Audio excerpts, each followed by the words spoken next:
Assalamualaikum warahmatullahi wabarakatuh. Hope you're doing well. So, Gunther Eagleman, he's one of these, I would say, 7K posters. And he just will post about whatever's trending and copy that. So he doesn't really have any original ideas. And he says here, we should have banned Islam years ago. Now, he's having a complete meltdown. The context of this is because of the election in NYC of Zoran. And Zoran is a progressive liberal more than he is an Orthodox Muslim. But to these ignoramuses, they just see someone and think, oh, that's a Muslim. All Muslims are the same. They don't pay attention to sectarian differences, creedal differences, none of that. They love the oil from Middle Eastern nations and the trade deals, but they seem to just despise Muslims in America, which is quite odd. So the BoomerCon is trying to say we should go after Muslims, right? Ban Muslims. Well, these people claimed we're all about the Constitution. We gotta protect our country. America's dying. These communists want to take over the world. We gotta do what we gotta do. Now, what does the First Amendment say? Congress shall make no law respecting an establishment of religion, or prohibiting the free exercise thereof, or abridging the freedom of speech, or of the press, or the right of the people to peaceably assemble, and to petition the government for redress of grievances. So, when people peacefully assemble to protest Is Not Real's war crimes, MAGA melts down. When people were writing critical essays against Kirk and his ideas, MAGA went and got them fired from their jobs. When students on college campuses who were on visas were protesting peacefully and exercising their free speech, MAGA called for them to be deported. Okay? Now, Christians will say, this is a Christian country. But no, it's not. It's a secular, liberal, atheist nation. If it was a Christian country, then it would call itself a Christian theocracy, and the Bible would be part of the judiciary, legislative, and executive branch. But it ain't. Okay? It's not even in public schools. And lots of parents wouldn't want the 10 Commandments put up in their schools. Matthew McConaughey told Joe Rogan when he was on the JRE podcast, we should put the 10 Commandments up, and Rogan was like, nope, that's not going to work. So it was pretty funny watching that conversation. So notice here that you can't prohibit Muslims from exercising their religion. So they're going to pray, they're going to give zakah, they're not going to eat pork, they're not going to drink, they're not going to go to nightclubs, they're not going to use drugs, they're not going to sell drugs, they're going to obey the Sharia and be good people, inshallah. Yes, some people fail, but it is what it is. Humans will be humaning, as they say. And so, what I think is quite funny is these people will be like, the communists are coming, and what does that really represent? Historically, is that communists persecute religious people. Whether it's the Jacobins during the Red Scare, the consistent battles with the militant atheists and the Catholic priests. You just look throughout history. Atheists and Christians hadn't gotten along for very much time. Today they kind of get along so-so because of social media, and, you know, a lot of Christians do secretly enjoy the hedonism of the atheists. And that's quite apparent with how immodest Christian women are.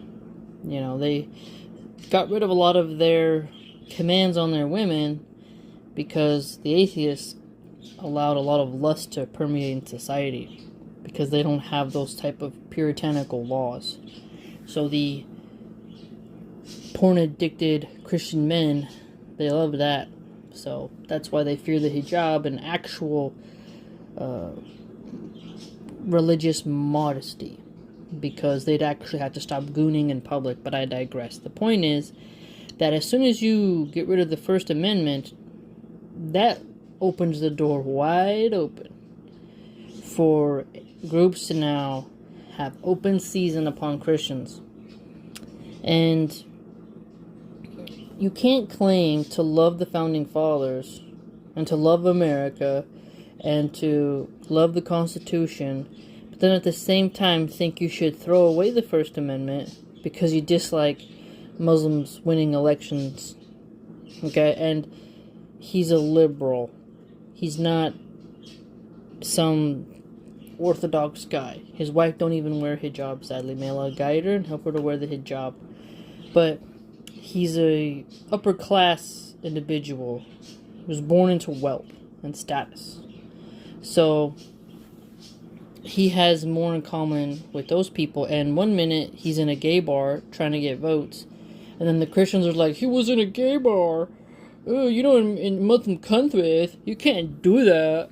And then you look in the Bible, oh, does the Bible endorse, sodomy and homosexual marriages? No, it doesn't. Okay, so I'm confused. You say this is a Christian country, but if it's a Christian country, that means you're not supposed to allow gay marriage. But the atheists already beat you to that. And for so long, the Christians have been complaining about rainbow flags being flung on churches and whatnot. So what is it then? So if Zoran didn't like the gays, they'd be like, look, he's a Sharia law, blah, blah, blah, blah, blah. He's gonna spread it, baby. He's an extremist. Gays should vote for us instead. And then turn around and say, why is there so many rainbow propaganda in my kid's school? We need a homeschool. So these people don't stay consistent. If they wanted the rainbow flag to be defeated, they'd want Zoran to be more orthodox Islamically. And they would see that their own book agrees with the Islamic standard. Okay?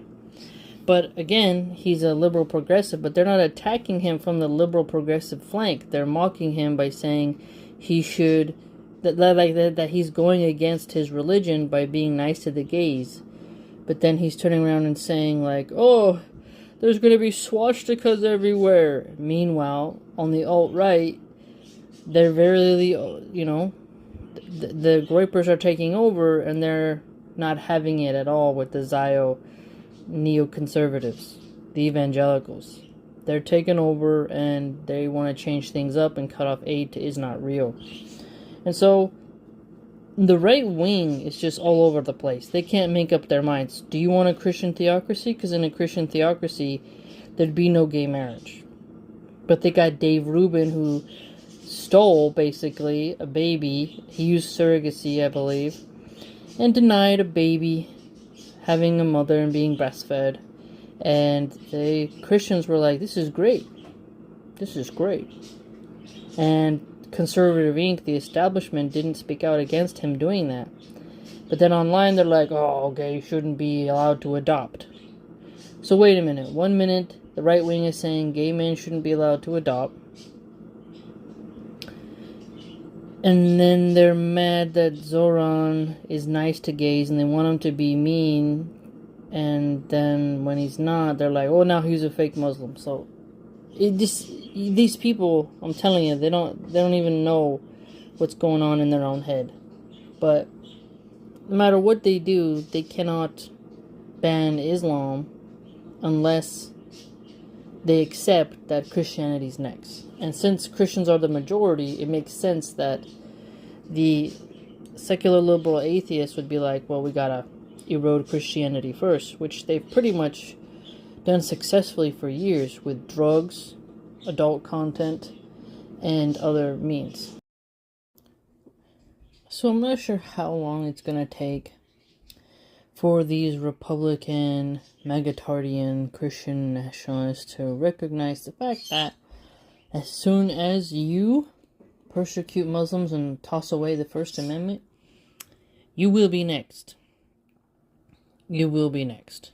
Because you removed those safeguards. Now the floodgates are open. But you can just see how incredibly stupid and bigoted these people are. Their hatred towards us blinds them. Blinds them utterly. To where they'll open the door for their own demise. Pretty pathetic. May Allah subhanahu wa ta'ala protect us. Ameen.